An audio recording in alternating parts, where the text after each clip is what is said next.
Alice's Adventures in Wonderland. Chapter 2. The Pool of Tears. Curiouser and curiouser, cried Alice. She was so much surprised that for the moment she quite forgot how to speak good English. Now I'm opening out like the largest telescope that ever was. Goodbye, feet. For when she looked down at her feet, they seemed to be almost out of sight. They were getting so far off. Oh, my poor little feet. I wonder who will put on your shoes and stockings for you now, dears. I'm sure I shan't be able. I shall be a great deal too far off to trouble myself about you. You must manage the best way you can. But I must be kind to them, thought Alice, or perhaps they won't walk the way I want to go. Let me see. I'll give them a new pair of boots every Christmas. And she went on planning to herself how she would manage it. They must go by the carrier, she thought, and how funny it'll seem, sending presents to one's own feet. And how odd the directions will look.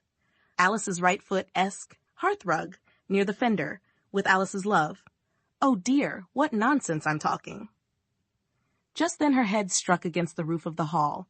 In fact, she was now more than 9 feet high, and she at once took up the little golden key and hurried off to the garden door. Poor Alice!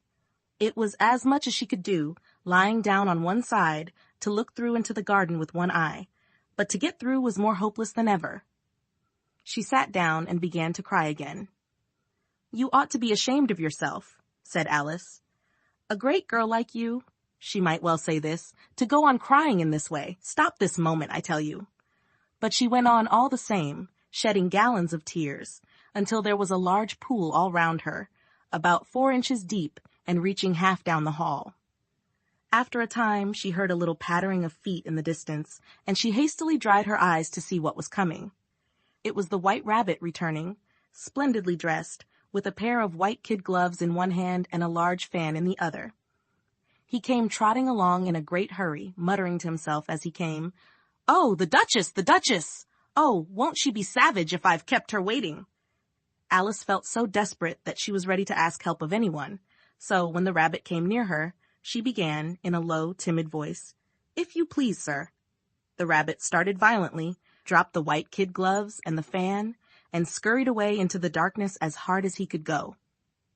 Alice took up the fan and gloves, and, as the hall was very hot, she kept fanning herself all the time she went on talking. Dear, dear, how queer everything is today. And yesterday things went on just as usual.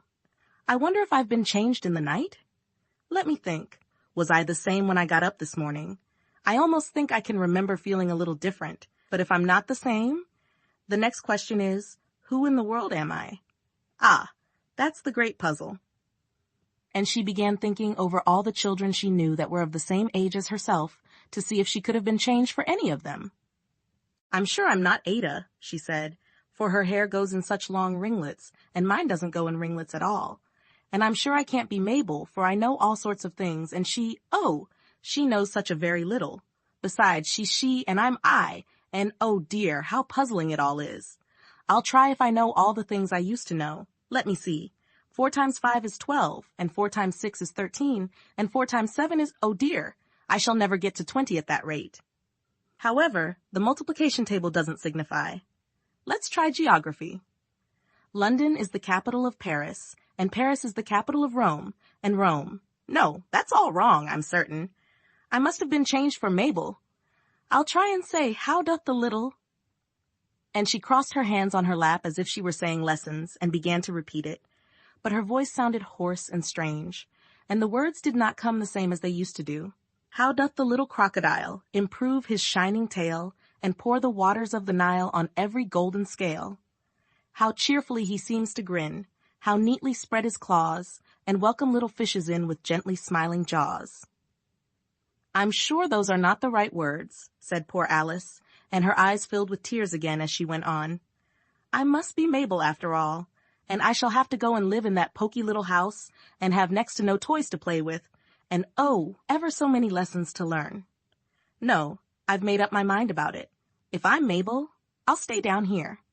It'll be no use their putting their heads down and saying, Come up again, dear. I shall only look up and say, Who am I then? Tell me that first, and then if I like being that person, I'll come up. If not, I'll stay down here till I'm somebody else. But oh dear, cried Alice with a sudden burst of tears. I do wish they would put their heads down. I am so very tired of being all alone here." As she said this, she looked down at her hands and was surprised to see that she had put on one of the rabbit's little white kid gloves while she was talking. "How can I have done that?" she thought. "I must be growing small again." She got up and went to the table to measure herself by it, and found that, as nearly as she could guess, she was now about 2 feet high and was going on shrinking rapidly. She soon found out that the cause of this was the fan she was holding, and she dropped it hastily, just in time to avoid shrinking away altogether. "That was a narrow escape," said Alice, a good deal frightened at the sudden change, but very glad to find herself still in existence. "And now for the garden," and she ran with all speed back to the little door. But alas! The little door was shut again, and the little golden key was lying on the glass table as before, and things are worse than ever, thought the poor child, for I never was so small as this before, never, and I declare it's too bad that it is. As she said these words, her foot slipped, and in another moment, splash, she was up to her chin in salt water. Her first idea was that she had somehow fallen into the sea, and in that case, I can go back by railway, she said to herself. Alice had been to the seaside once in her life and had come to the general conclusion that wherever you go to on the English coast, you find a number of bathing machines in the sea, some children digging in the sand with wooden spades, then a row of lodging houses, and behind them a railway station. However, she soon made out that she was in the pool of tears which she had wept when she was 9 feet high. "I wish I hadn't cried so much," said Alice, as she swam about, trying to find her way out. "I shall be punished for it now, I suppose, by being drowned in my own tears. That will be a queer thing, to be sure. However, everything is queer today." Just then she heard something splashing about in the pool a little way off, and she swam nearer to make out what it was. At first she thought it must be a walrus or hippopotamus, but then she remembered how small she was now, and she soon made out that it was only a mouse that had slipped in like herself. Would it be of any use now, thought Alice, to speak to this mouse? Everything is so out of the way down here that I should think very likely it can talk. At any rate, there's no harm in trying. So she began. "Oh, Mouse, do you know the way out of this pool? I am very tired of swimming about here, oh Mouse." Alice thought this must be the right way of speaking to a mouse. She had never done such a thing before, but she remembered having seen in her brother's Latin grammar, "A mouse, of a mouse to a mouse, a mouse, oh mouse." The mouse looked at her rather inquisitively and seemed to her to wink with one of its little eyes, but it said nothing. "Perhaps it doesn't understand English," thought Alice. "I dare say it's a French mouse, come over with William the Conqueror." For with all her knowledge of history, Alice had no very clear notion how long ago anything had happened. So she began again, "Oh, ma chatte," which was the first sentence in her French lesson book. The mouse gave a sudden leap out of the water and seemed to quiver all over with fright.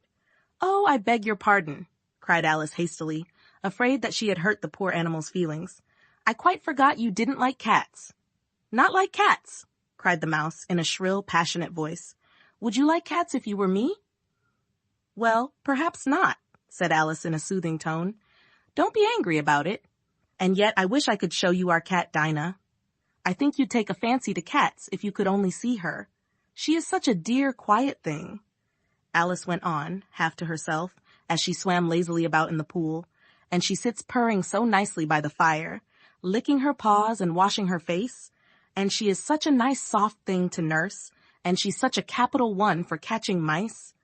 "Oh, I beg your pardon," cried Alice again, for this time the mouse was bristling all over, and she felt certain it must be really offended. "We won't talk about her any more if you'd rather not." "We indeed," cried the mouse, who was trembling down to the end of his tail.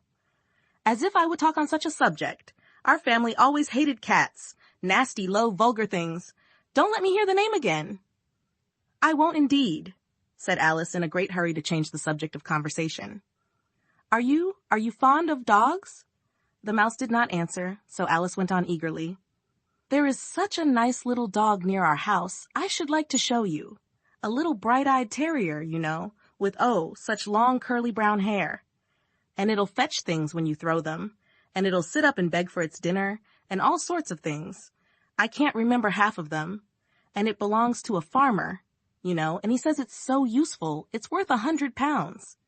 He says it kills all the rats, and oh dear, cried Alice in a sorrowful tone, I'm afraid I've offended it again.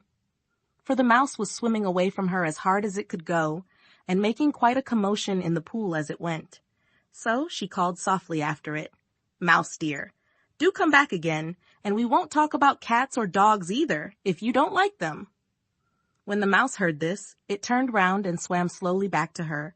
Its face was quite pale, with passion, Alice thought, and it said in a low, trembling voice, Let us get to the shore, and then I'll tell you my history, and you'll understand why it is I hate cats and dogs.